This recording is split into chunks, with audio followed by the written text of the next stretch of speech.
So we are talking about joy. And we were speaking last week about two great sages of the Jewish people and how they really had this perspective that it's good. It's good. We told the stories, as recorded in the Talmud, of Nachum Ish Gamzu, who always said, this too is for the good. And how even the dirt that he found instead of the jewels, he said, no, no, this is God, this is good. And then Rabbi Akiva, he said everything, he didn't have a place to sleep, and he lost his candle, he lost his rooster, he lost his donkey, and everything God does is for the best, and this all saved him from the bandits. I'll say something personal that happened this week to me, like yesterday. Since October, I have been suffering with this crazy travel agent. For a ticket I bought for my daughter. I bought her a round trip ticket, Musia. She flew to Israel after the holidays and returning back before Passover. Whatever, meaning, whatever, it's not important, the backstory of how that ticket happened. We'll try to stick to the story. I paid the travel agent. Somehow he never gave me the return ticket. I have been for months trying to get this return ticket. Many things have happened. And I realized that I really made the wrong date on the ticket, which actually was not his fault, as versus many things that were his fault. That was not his fault. That was my fault completely. I made the wrong date and I had a lot of stress. He's not giving me the ticket. I know he'll give me the ticket eventually, but then I have the wrong date on it anyway, which means my daughter is stuck in Israel longer. I mean, she loves Israel, but not when she's supposed to be home. And because she's flying El Al and she's 14, she has to be standing at the terminal trying to find some nice adult, of which I'm sure there are many, that will sign a paper that she can go with her as a temporary guardian for the flight. And then she's going to have a very, very, very tight connection. She arrives in Boston. She has to get through customs, get her suitcases to JetBlue, whatever. Myriad levels of stress over this flight. Anyway, finally, Saturday night, I just was I'm at the end of my rope with this travel agent. I said, listen, if you can't give me the ticket, I'm going to have to go to the credit card company. Lo and behold, the ticket popped in my email. But I knew eventually he would give me the ticket. So it was just a whatever. So I just had a lot of negative issues with this whole situation and ticket and flight and many, many, many details. And especially I felt really bad because of me, the ticket's on the wrong day and my daughter has to be there extra. Anyway, I'm telling my daughter the details of the flight literally 5 minutes after I see the ticket. And she's like, oh, mommy, a girl in my class is on the same flight. I'm like, well, that doesn't help us. She's your age. She's in your class. She said, no, her mother's flying too. I'm like, why? Whatever. It doesn't make a difference. Her mother's coming into Israel for a bar mitzvah. I'm like, oh my gosh. Lucy, do you understand what this means? Instead of having to be standing at the terminal trying to find someone on your flight, you're walking in. You already have the adult. You already have this temporary guardian. You're all good. We'll fill out the paper weeks in advance. So it just, I don't know how to explain it. I had so much stuff built up about this whole flight and this whole situation. There's sort of many other details that haven't worked out yet. But I'm like, once God already did something this good, I know everything else is also going to be taken care of. I'm not even thinking about it. I mean, I'm going to deal with it, but I'm not emoting it. So why am I bringing this in? I messed up and told the travel agent the wrong date. Then the travel agent put it even on a different date than I said. Okay, whatever. That's another story. But that bad was God's good.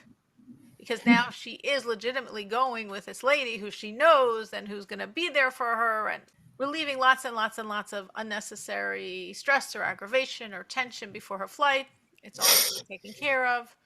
And I really saw God's kind hand in something that actually looked like a negative. I saw actually it wasn't. So sorry it took me a long time to explain not such a dramatic story. But it's just sort of exactly this point. That in life, things happen and they don't look good. It looked horrible. I felt so bad that I gave the travel agent the wrong date. But that was part of God's good that she has this adult on the flight with her. And many other details. So sometimes we see it like this, sometimes we see it over months, and sometimes we don't see it. But it's the same God. It's the same good. As Nachum would say, also this is for the good. All right, but why is God doing this? In other words, we spoke last week of the metaphor, it wasn't mine, of the father that hides himself so the son can look for him, and the wise son keeps searching, keeps searching, keeps searching, and he's developing the mind of the child, and he's developing his maturation, and he's expressing his loyalty and fidelity to his father. Why does God do this? Especially when seemingly this is harming us. This could be harming our spirituality, meaning I want to focus on God. I want to study Torah. I want to say Psalms. I want to pray. And I'm so bothered by what's going on. I'm so busy dealing with what's going on. I don't have the time, or I don't have the inner peace to continue serving God. So why is he doing this? Well, it's the same answer. It must be good. Even if it seems undesirable and not good, it must be disguised good, like that's our only option. If you're experiencing something that's interfering with your life, interfering with your spiritual growth, it's preventing you from serving God. It's a test. God is testing your commitment. God is creating challenges to our observance. But we could say, but why is he testing? He wants to see my loyalty. But that doesn't make sense. God knows my loyalty. God sees straight into my heart. God's not like a human. People test. People test to see what's inside. We understand that. A teacher tests, how much do you really know? A boss can test you. They can test you by see if you're honest or not, leaving out money, leaving out valuable information, seeing your honesty, seeing what a hard worker you are, giving you deliberately difficult challenges to see how you deal with them. Why is the boss giving the worker all these tests? Because the boss doesn't know. Can I rely on this person? Is he or she responsible, trustworthy, dedicated to the company, a hard worker?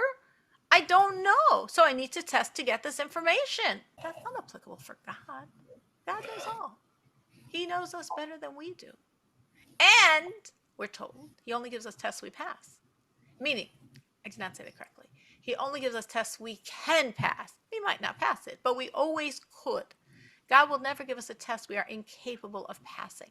So he knows exactly what I can pass. That means he knows exactly how loyal I am, exactly how dedicated I am, exactly how much I will sacrifice for him.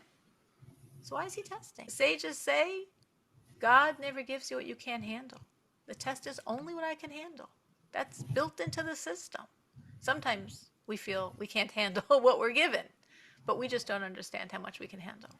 God only gives us what we can handle. And when God is testing me and I'm connecting to him, what do I need this test for? If I was forgetting him, spacing out on him, not thinking about him, maybe a test has a value. Maybe the test is reminding me of him. But I remember him. I'm serving him. So why does God test? So if we go back to the Hebrew, in Hebrew, biblical Hebrew, the word to test, as we see in the Torah, is linasos. We see it first by Abraham, by his 10th and ultimate test of the binding of Isaac. The verse says, Velkim nisa es Avraham. And God tested Abraham. That same root word of test means something. It's the word nes, which means to elevate, to raise higher. It means a banner, a flag that you raise up. So the test is enabling us not to show God who we are, how much we love him, how much we're dedicated to him. God knows all that. He knows that more than I know that. The test generally is to enable us to reach very high levels of self that I normally would not access without a test. Meaning, we have two levels of operation. We have our revealed powers, what's on the surface, what we generally use, and then we have hidden powers, the ones not on the surface, inner powers, great, great, great strength. For example, we all have physically how much we can do, and we all have limits on what we can physically do. But we know that in times of great danger, people can do way beyond human limits. We all know the stories of the mother that picks up the car because her child, God forbid, is under it. A woman can't pick up a car. Not no SUV. I mean, come on, that's impossible. But we know what happens, and it's not viewed as a miracle. It's viewed that in a time of extreme danger, you have this extraordinary reservoir of strength that enables you to do what you humanly can't do. I mean, you might be aching and groaning for the next month afterwards, but at that moment, you could do something that you would say is impossible. In terms of our emotions, we all love our children. If the child's in danger, we feel a much greater love, a different love, a much more existential love from a totally different place of relating to our child. It always existed, but I don't normally operate on that level. The same thing with my mind. If we're challenged, if we have a big problem, a big situation at work, theoretical, reality, abstract, whatever the challenge is, we can go deeper than we normally would ever go in understanding a concept. So this is all the same point. All of these examples are the same idea. Normally on the surface, there's the superficial dimension. And when we have extreme challenge, we go to the deeper dimension. That's what comes out. We don't even have to go to it. That's what naturally surfaces. And there's so many examples of this in a practical sense, in terms of human beings and the choices they make and the lives they live. And the Holocaust, 9/11, October 7th, under communism, people did superhuman things. We hear the stories, and I'm sure we've all heard so many stories from October 7th of people that were superhuman in their bravery, superhuman in going again and again into terrorist-controlled kibbutzim and moshavim to rescue people that they never met in their whole life. They lived or they died, but they did things that normal humans aren't going to do. They have to be angelic. They have to be, who knows? And regular people are doing this. And there's many stories from the Holocaust, many stories under the Soviets, stories that came out from 9/11, all bring out the same point. That people are superhuman. People are heroic. People are such heroes, are such superstars. But if you look at them before, and even if you looked at them after, they look like regular people. Nice people, maybe simple people, regular people. They don't look like superheroes. And actually, what happened was, how did they suddenly become superheroes in those moments of intense stress? Because spiritually, when a person is in that type of situation, they are different. We, not only intellectually and emotionally and physically, like the examples I gave before, with our physical strength, with our emotional strength, with our intellectual strength, also spiritually. We have our core essence soul that is not on the surface, that we are not normally accessing, whose powers we don't normally use. And sometimes when we work, we can access a bit. And we operate on the level of the surface of the soul, the more revealed, smaller, superficial, relatively speaking, powers of the soul. When we're in an extreme situation, extreme danger, extreme pressure, very high stakes, that inner core soul rises to the surface. So that person in that situation, it could last like October 7th, a day or two. It could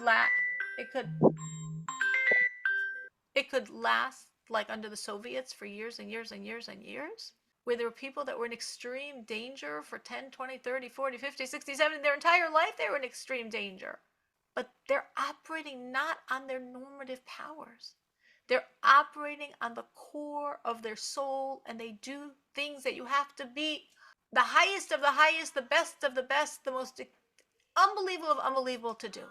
And when the danger subsides, that core goes back to its regular position, and they might look like regular people, or they might look different, because having lived on that core, it changed them and actually made them. So just as we were saying, the mother's superhuman strength, or that intense love for a child in danger, or that intense intellectual ability, the same is true spiritually. We have enormous spiritual strength that surfaces when there's danger, when it's difficult, when there's a crunch, and then it comes out naturally, and we can use it. And when the danger passes, it goes back to its more covert situation, and we have a choice. We can be different because we lived on a different level, or we can be what we were until now. So when we are in a challenge, not life and death, October 7th, 9/11, Holocaust, Soviets, not those types of challenges. When we're in the challenges that we have in our life, what we're trying to do is access that which naturally surfaces when we're in extreme danger. In other words, in those extremely pressurized situations, the inner core surfaces automatically without any work on our part. It's natural. Our tests are not like that, thank God. We are not in that level of extreme danger. But we're trying to access that core, which, in a sense, of course, our situations, thank God, are much less extreme and much less stressful and dangerous than those types of situations. At the same time, in a sense, you could say, from a certain perspective, it's more challenging because nothing is superimposed. My core is not naturally rising to the surface. It's not like the child under the car and suddenly you have Herculean strength. No, you have to know and pull out those strengths that are not coming out. It all has to come from my own efforts. That's why God tests. God tests so we have the ability to, on our own, with our own sweat, with our own efforts, pull out that inner core that every single one of us here has and live with it. Not like in that extreme danger that it's superimposed, and when the danger is over, it goes back. But that we pulled it, and when the danger goes away, when the challenge goes away, we're still going to be living with those muscles. We're still going to be living with those muscles because those muscles have become part of our arsenal. You know, unfortunately, with all these hostages being released and, of course, all the horrors they went through, but many of them have been sharing how, for many of them, for the first time in their life, they developed a relationship with God. They never knew about God. Unfortunately, most of the people that were captured and attacked, either in the kibbutzim or at Nova Festival, were not people that had a relationship with God. So they never knew about God. Never knew what to do to have a relationship with God. And somehow in Gaza, the same way they learned Arabic, they learned they have a God. They learned they were a Jew.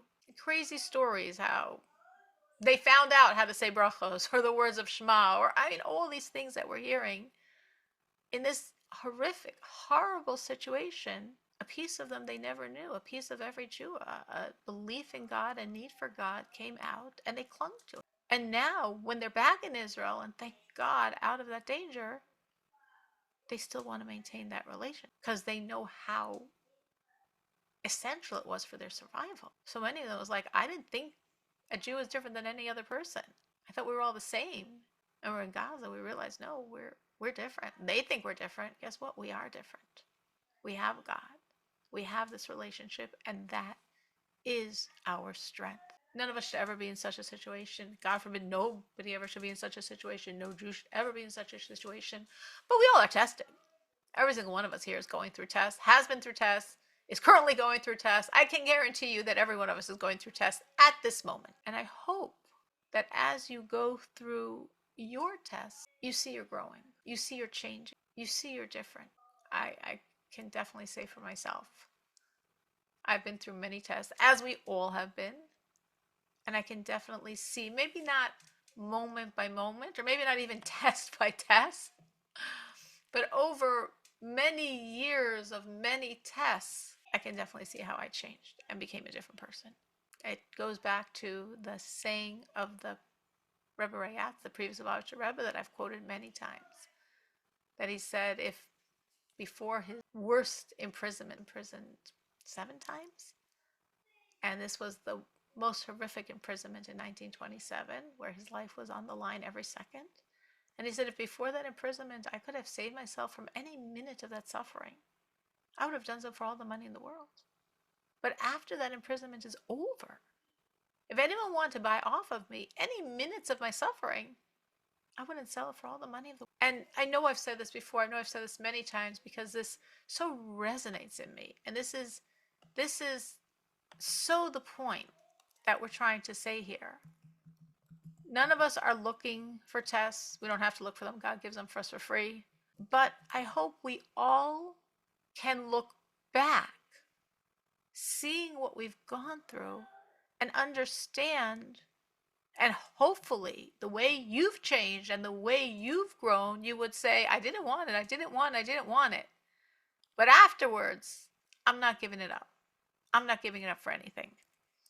Not that anyone's offering to take it away from us, but I'm not giving it up. Does that resonate with anyone that they've experienced that? I definitely know it resonates very much with me, which is why I've shared it many times, because I so see it in my life. I so see the tests, and with Chava, thank you. I so see the tests. I so see the challenges. I so see the difficult situations that I don't want. No, no, no, no, no. But then afterwards, I guess I'm not giving it up. I guess I'm not giving up that gain. Menucha, Rivka. And I'm sure it's not just me and Chava, Menucha, and Rivka. I'm sure everyone here has been tested, that's for sure. And I'm sure everyone here has grown. And maybe if you look at it, you'd say, not that we wanted it. I mean, I was kicking and screaming every step of the way. But afterwards, we know why God did it. We know. We get it. We understand what was going on. Sometimes only afterwards, but we get it. The soul, right? This is exactly the journey of the soul. Exactly the journey of our soul. Because the soul above, right? All of us started off as souls above. It's completely amazing, bliss, godliness, whatever word you want to use for it. All is revealed, all is good, all is God. And there's absolutely no growth. There's no growth. It's all revealed, it's all good, it's all God. And there's absolutely no growth. So what the soul has to come here. And guess what? It comes into a world where there's a lot of concealment. And there's a lot of growth. There's a lot of stretching. Here we grow. Here the soul grows. It was a lot better up there, so to speak. But only here is it growth. Like, example, I'm giving an example that maybe we can understand and relate to, but it's really just an example of a myriad examples in our life of this concept. If you would imagine children raised in an affluent home, and they have no appreciation of the value of things because mommy or daddy always has this nice open credit card and whatever they want to get, basically. Let's say God wants to help these kids. So he temporarily takes away that money.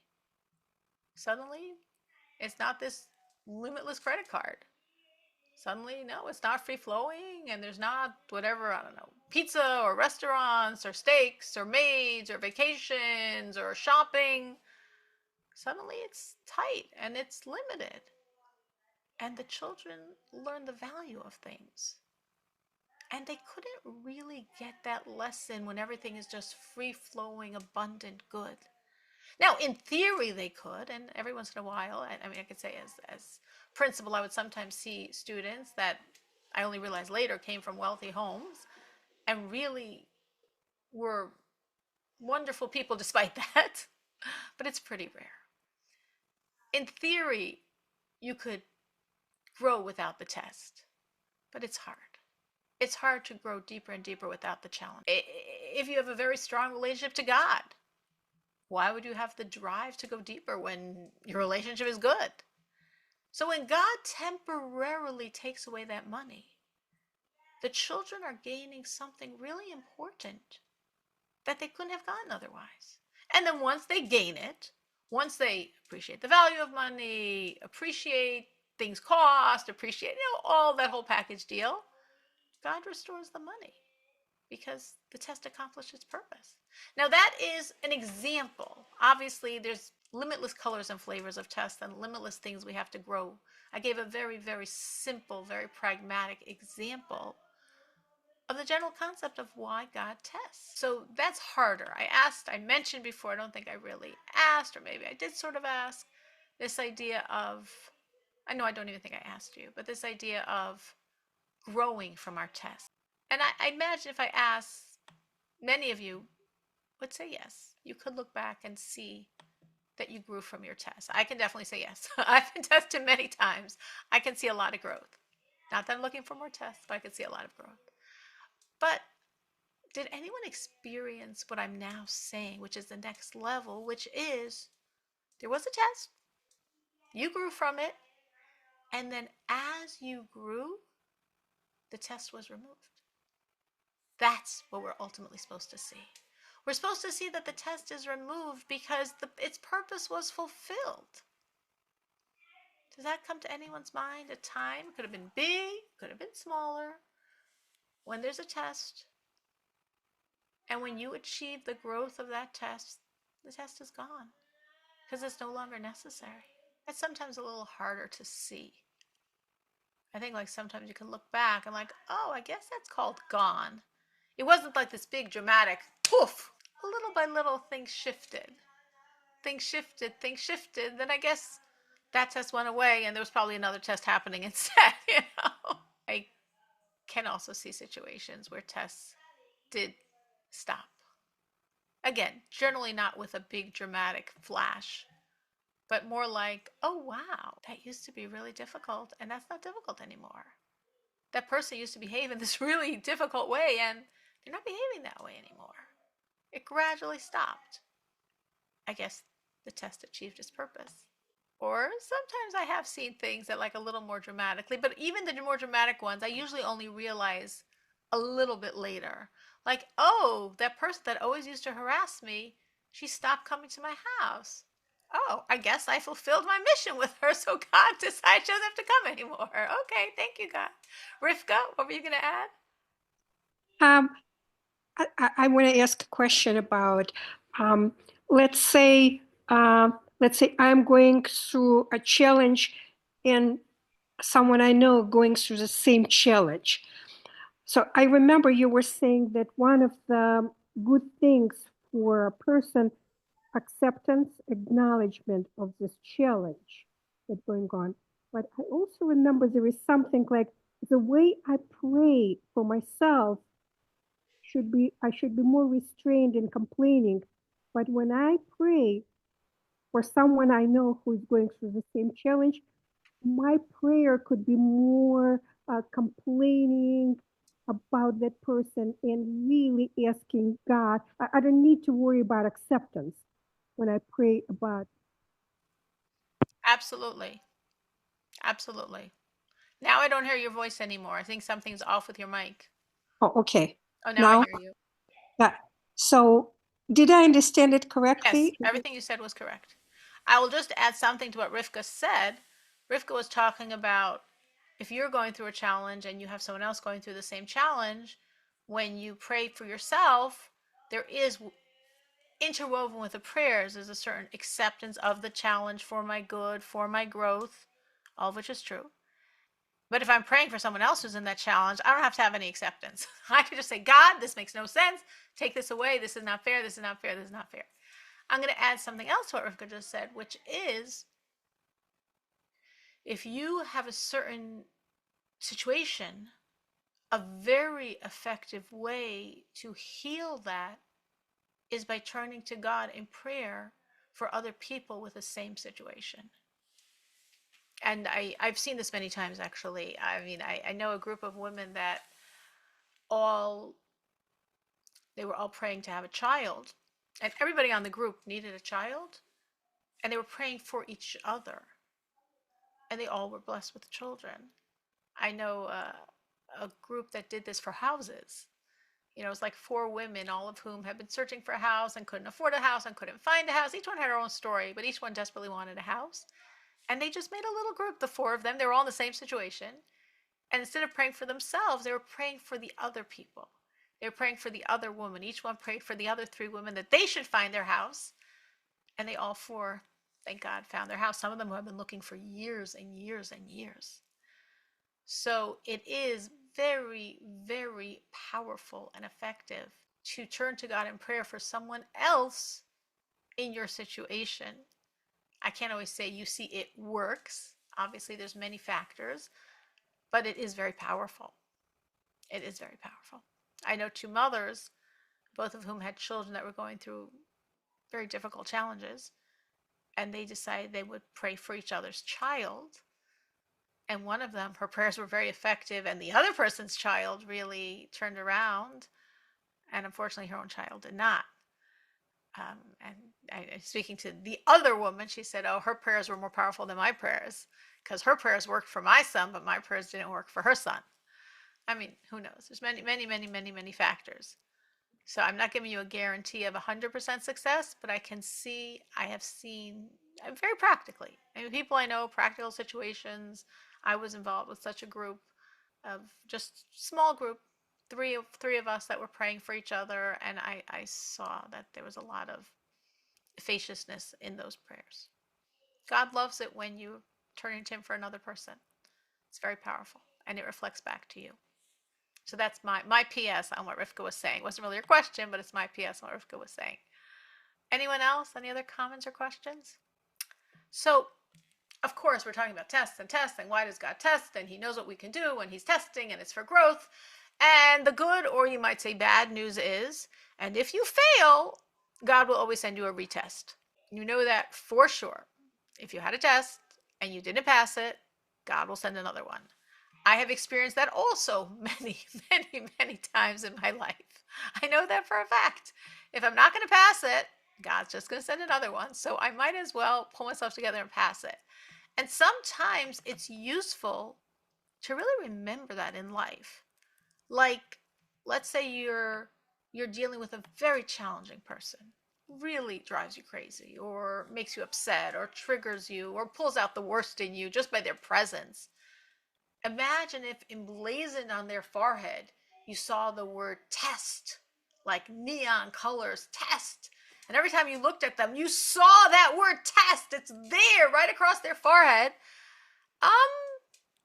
You might behave differently. Remember, if I don't pass this one, it's going to come back again. It's going to come back again. Well, what's going to happen with this person? If you've passed the test, things shift. Things shift. Things shift. So sometimes it's useful for us to remember that this is a test. Because if I remember it's a test, I have high motivation to pass, especially as I'm saying, if you don't pass, it's just going to happen again. So we have a high motivation to pass. And when we have that high motivation, we can pass things that we think, oh, it's impossible. No, this person just triggers me. There's nothing I can do about it. This puts me in emotional space. There's nothing I can do about it. This makes me nervous. This makes me tense. This makes me lose it. All the excuses we give ourselves. It's a test. And if you don't pass it this round, it's going to keep coming back. And I've definitely seen that. Fail, boom, boom, boom, boom, boom. It keeps happening. And I'm sure I'm not the only person that has seen that in their life, that when they fail their test, God just gives it to them again. Now, another reason why God tests us, why things are difficult. God loves us. Again, God limitlessly loves us, limitlessly understands what's happening in our life, and has all the power in the world to make it all better in a second, effortlessly. So why is life so hard? So I just explained at length one concept, one answer to that question. There are, of course, more than one answer to that question. There's multiple answers.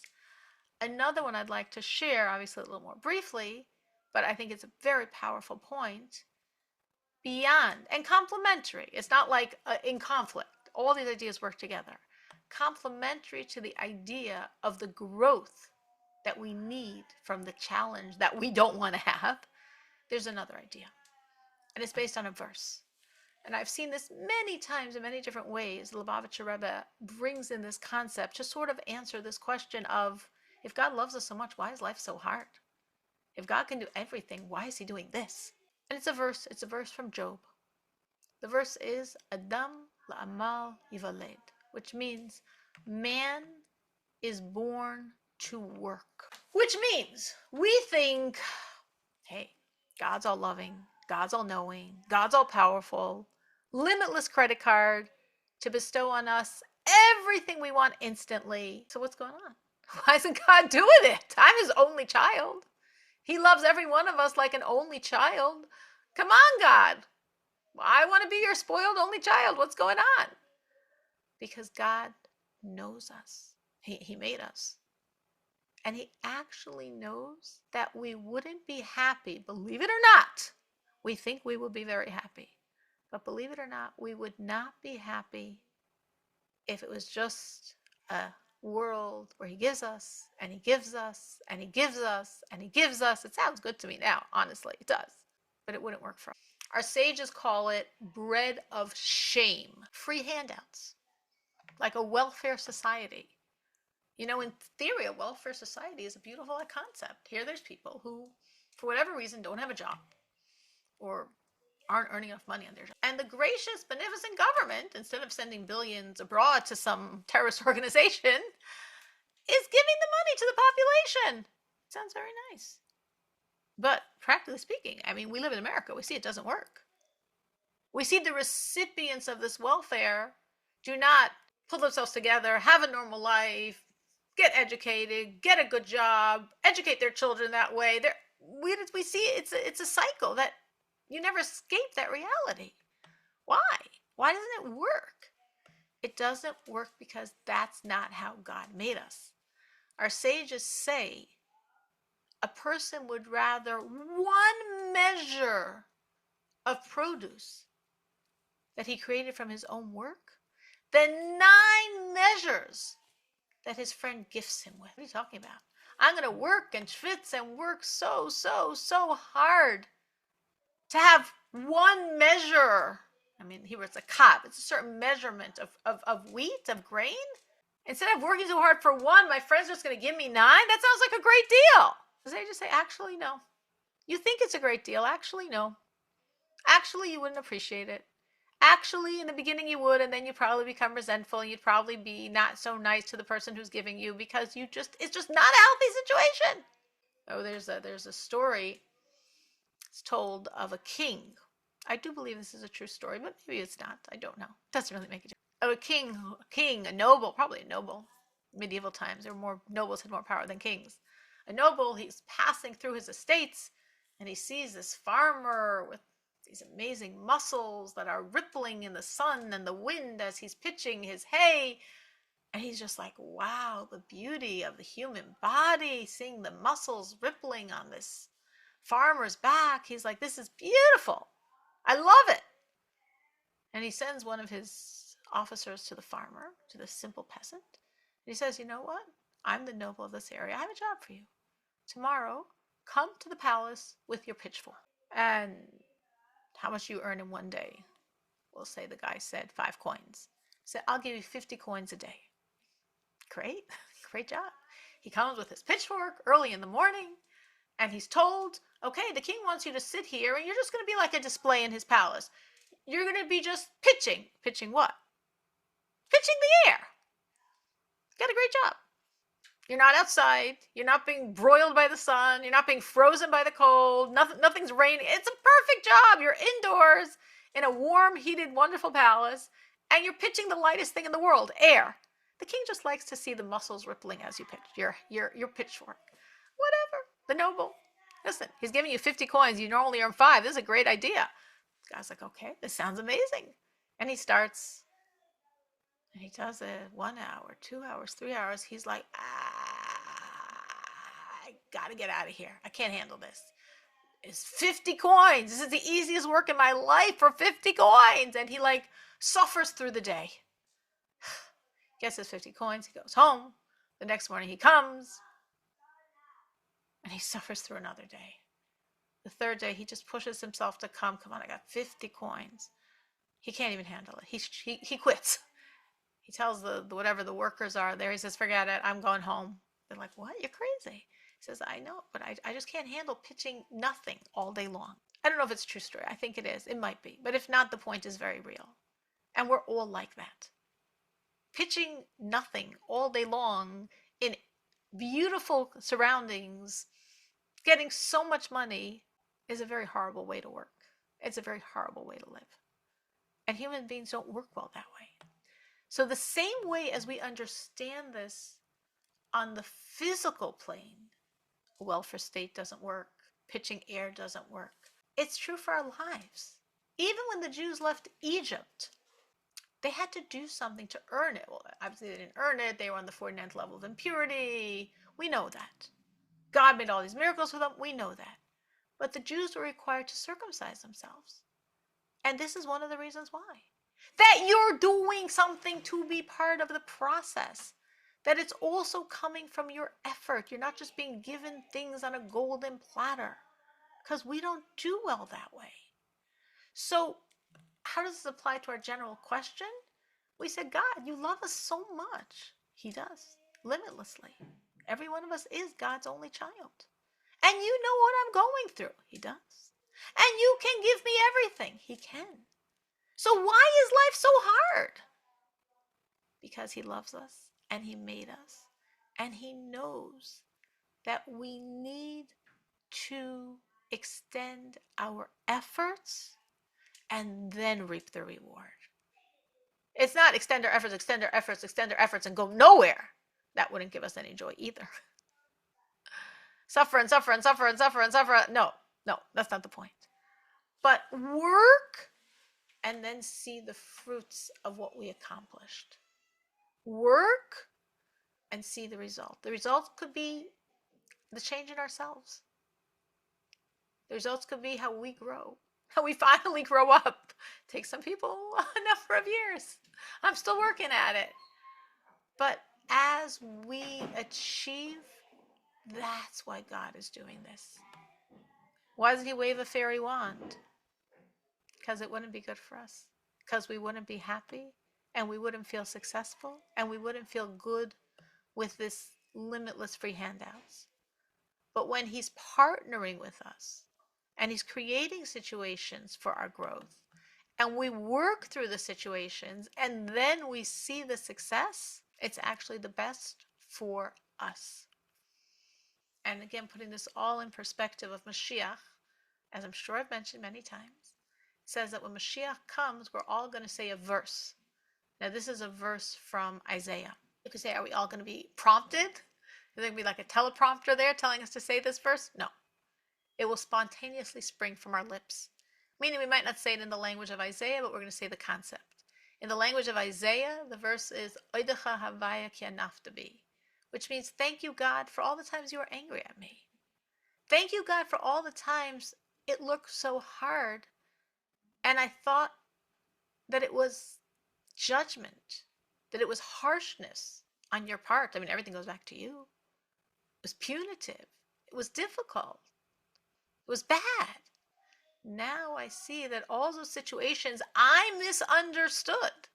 I misunderstood and I thought were bad and you were giving me bad. Now that I have complete vision, messianic vision, to look at my life and understand everything I've been through my entire life, I understand that every step of the way, it wasn't your judgment, it was your kindness. Just like I gave that very small example, but has been driving me crazy for months, with my daughter and her ticket, where I felt so bad that I had the wrong date. And then I realized that was God's kindness that I had the wrong date. A small example. I'm sure we all deal with much, much, much bigger examples. And some of them in our lifetime, we do get to see that wasn't God's judgment. That was God's kindness. And I've experienced that in my life for sure. Things that felt like really harsh and really big challenges. And I could look back and say, oh, that was actually being good to me. And when Mashiach comes, every single one of us will see it for every single situation we've ever been in. Our entire life, we will understand. It will all make sense. Not only will it all make sense, we'll see it all as God's kindness. In truth, that is what it is.